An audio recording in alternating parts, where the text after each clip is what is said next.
Salve galera, beleza? A gente está aqui para mais um vídeo do canal, com visual novo e com temática nova. Esse ano a gente vai começar a falar sobre historiografia brasileira e esse vídeo é apenas uma introdução, beleza?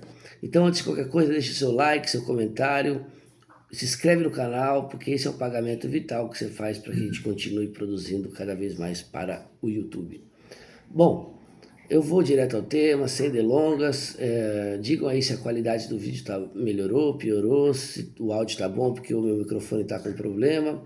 E qualquer crítica aí a gente vai tentando melhorar cada vez mais. Bom, vamos direto ao tema, sem delongas.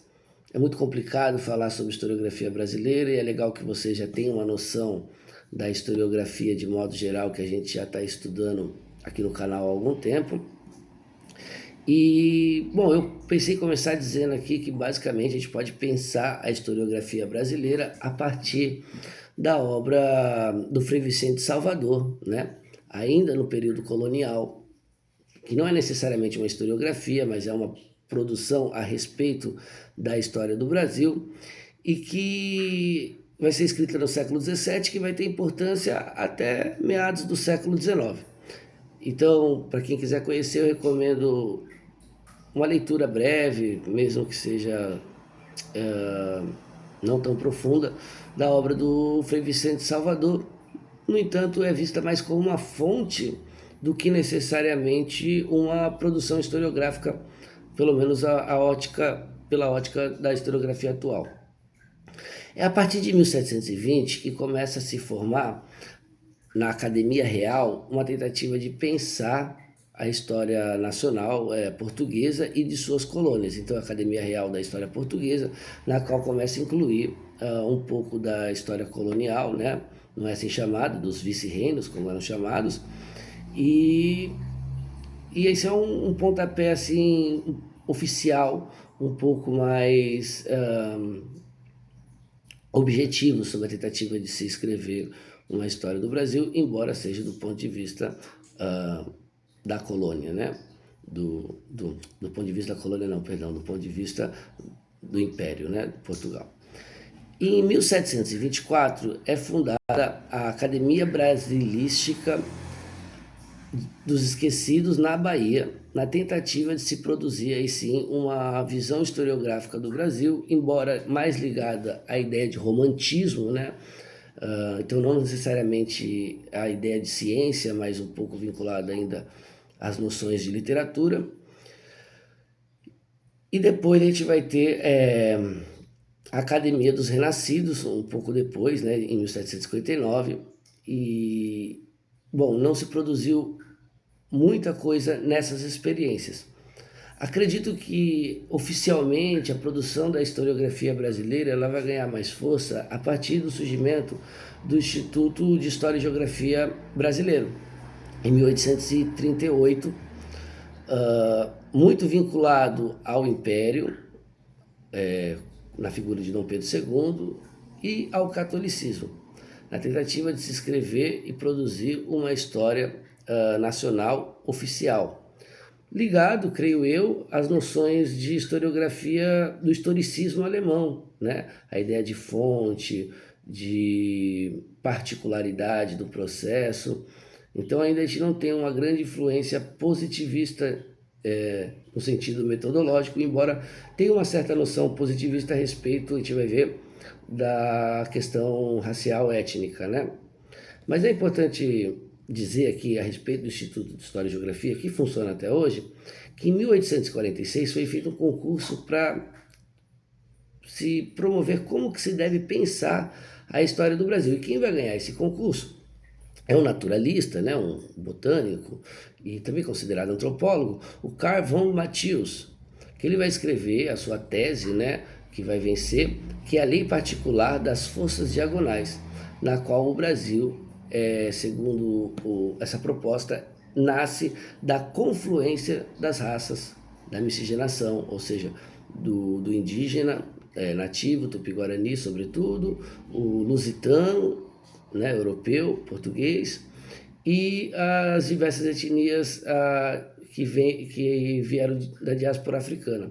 embora eles não usassem esse termo, acredito que não usassem esse termo diáspora. Os africanos, inclusive, eram chamados de etíopes no texto do Mateus.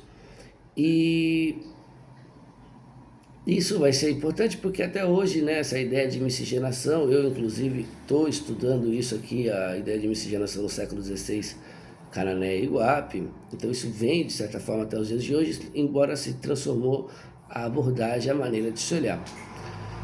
A outra tese que estava competindo, não me lembro o nome do cara, mas ele propôs em estudar a história do Brasil por décadas, né? Então acabou que o do Mateus acabou se destacando mais e foi a base. Mas um dos grandes nomes ligado ao Instituto de História e Geografia, sem sombra de dúvida, é o Francisco de Adolfo von Inhagen. Eu não sei dizer o nome dele muito bem, né? O Adolfo von Inhagen. E ele é nascido em São Paulo, foi estudar na Europa, acabou se formando como diplomata, né? Ele trabalhando como diplomata. E depois ele retorna ao Brasil, ganha nacionalidade, porque ele acho que era filho de português com alemão, alguma coisa assim. E volta ao Brasil, ganha a nacionalidade, entra para o Instituto de História e Geografia e vai produzir um livro muito importante, que é a História Geral do Brasil, do Van Hagen.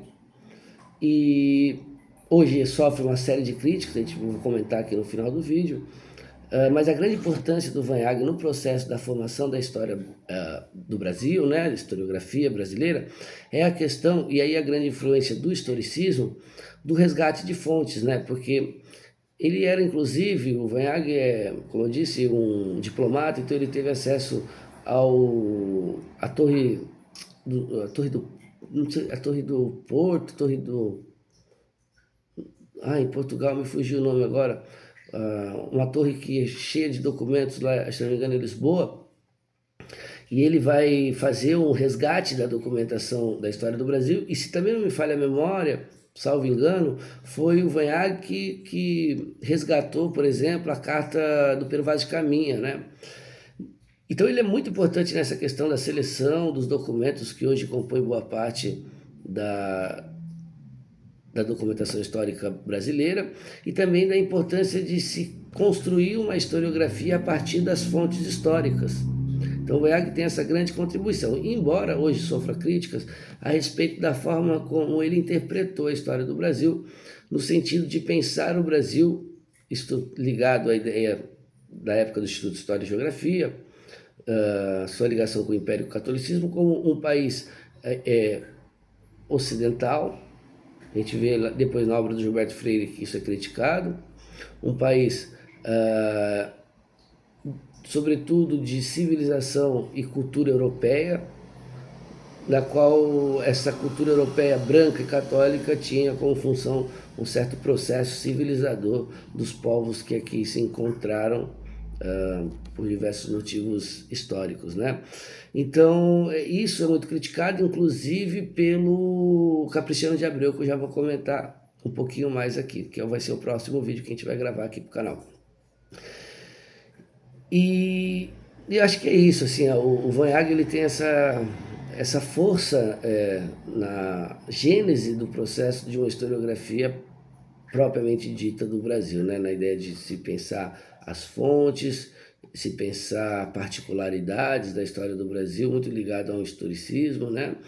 E isso é de extrema importância, embora seja criticado em alguns outros pontos, que aí começa, inclusive, de um grande comentarista da sua obra, que é o Capriciano de Abreu, que vai escrever capítulos do Brasil Colônia, né? Em 1917, capítulo da história colonial, perdão, está aqui, né? Do Capriciano de Abreu. E aí ele vai repensar a formação do povo brasileiro, né? O Van Hagen muito ligado a uma história vista de cima, das dirigências, uma história da economia, dos feitos militares, uma história oficial, e o Capriciano, acredito eu, a gente pode debater com mais calma no próximo vídeo, vai dar uma guinada ali, porque hoje a gente chama de uma história cultural, beleza? Então é isso, galera, espero voltar aqui em breve, vou tentar me organizar para a gente conversar mais sobre a história do Brasil, a gente volta comentando a próximo vídeo sobre o Capriciano, depois Gilberto Freire, Sérgio Buarque de Holanda, Darcy Ribeiro, Raimundo Faoro, Capriciano de Abreu e tantos outros, conforme o nosso estudo for acontecendo, beleza? Tamo junto, forte abraço, forte domingo, boa semana e bons estudos. É nóis!